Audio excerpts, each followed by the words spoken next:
Welcome back to another episode of In the End, There's Always a Disney Guide, you guys. You already know what to freaking do. Make sure you go to disneyguide.com or .tk. And yeah, let's get to what we need to get to. Today, y'all, guess what we're going to be talking about? I want y'all to guess. Just take a minute. I'm just going to give y'all a couple seconds. Okay, I'm just going to take out. We're talking about the Marvel movie Eternals, you guys. Eternals. If you guys don't know who the Eternals are, I'm going to tell you. The Eternals are a group of heroes who basically protect the world, I believe, from deviants. But let's make sure I'm right. What are the Eternal? What do the? Because I forgot all about this movie. I gotta watch it again. What are the Eternals about? Okay. Okay, the Eternals, a race of immortal beings with superhuman powers who have recently lived on Earth for thousands of years, reunite to battle the evil deviants. Okay. So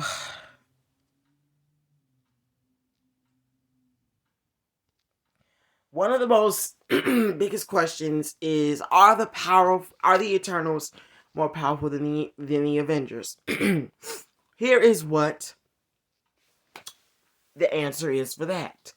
The MCU is filled with superpowered beings, but the Eternals are so far the most powerful super team introduced to the universe.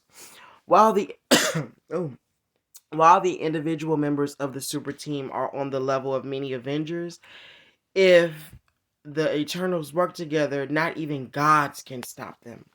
Wow. That's crazy. Um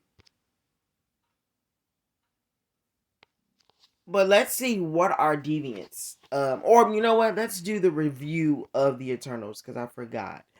Um, let's do the review, and let's get to um discuss what has happened with these Eternals.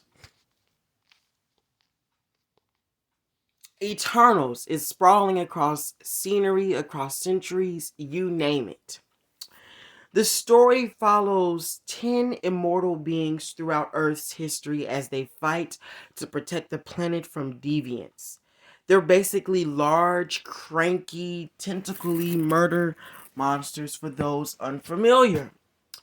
Cersei, Icarus, Kingo, Sprite, Phastos, Makari, Druge, Thena, and Gilgamesh all follow their leader, Ajak, on their mission to serve the celestial Arasham, which we're going to talk about that in the upcoming episode about the Celestials. Each Eternal has their own unique power set, and as you can imagine, their own special interpersonal drama within their complicated little family. While they don't all get the same amount of screen time, you can imagine how tall of an order this film was by the main cast size alone. It's joked that the team was the original Avengers a couple of times in the Eternals, which really helps drive home the wide arc that the story is trying to accomplish. The team of immortals may be the interwoven in a way that you can't really tell their origins individually. But imagine going into the first Avengers with no prior introduction to the team. That's the insane task Zaho was given. By and large, she rises to meet that challenge. We're given a good grasp on the temperament and motivations of each of the 10 within the limited story bloat. If there's an area where the team dynamic fails, it's in the immortality of it all. Grave sins are committed throughout the story, of all of which seem to be quickly forgiven and forgotten. This is likely to illustrate that holding a grudge gets boring after being alive for several centuries, but it gives their internal conflict less emotional impact. Eternal success as a film can almost entirely be attributed to the performances and relationships between characters. Their conflict and complicated connection to the human race makes for an incredibly interesting subject matter. The grand scale of the galactic aspects of the story catches us up quick through. Once things shift past the deviants and become more of a celestial struggle, the story starts to rip at the seams.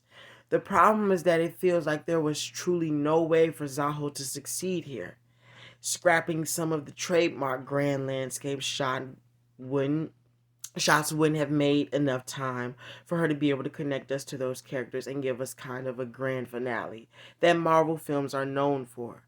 Conversely, had their story been split into two films, the first one would have been called Incomplete, not to mention the 3-year gap that would have followed due to the MCU's packed slate. An irresistible force meets an immovable object, and the collision results in what feels like superficial sparks.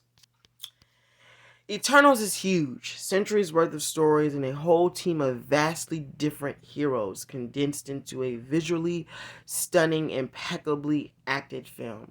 The relationships of these complicated characters keeps things as fresh as they can, but the story gets unwieldly when it shifts into a cosmic scale.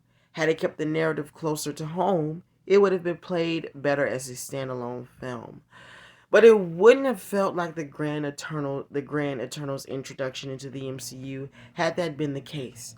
Director Chloe Zhao was met with an impossible challenge that she took on with grace and skill and her trademark jaw-dropping scenery. So it's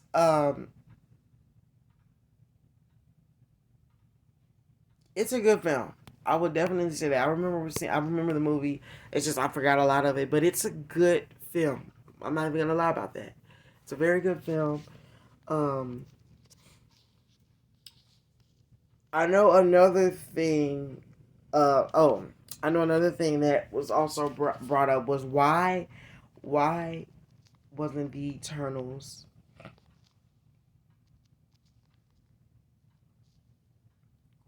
uh why why didn't the Eternals fight Thanos? So later in the movie, it's revealed that the reason the Eternals didn't interfere didn't interfere in Infinity War or Endgame is because they were secretly paving the way for the emergence, allowing the celestial Tiamat to rise on Earth. In the comics, Thanos has been confirmed to be an eternal, much like his brother Star Fox.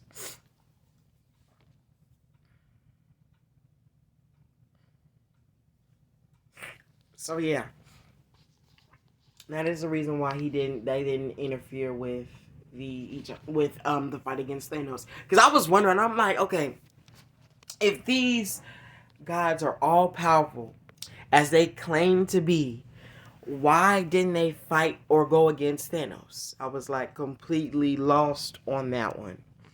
But yeah, you guys got your answer.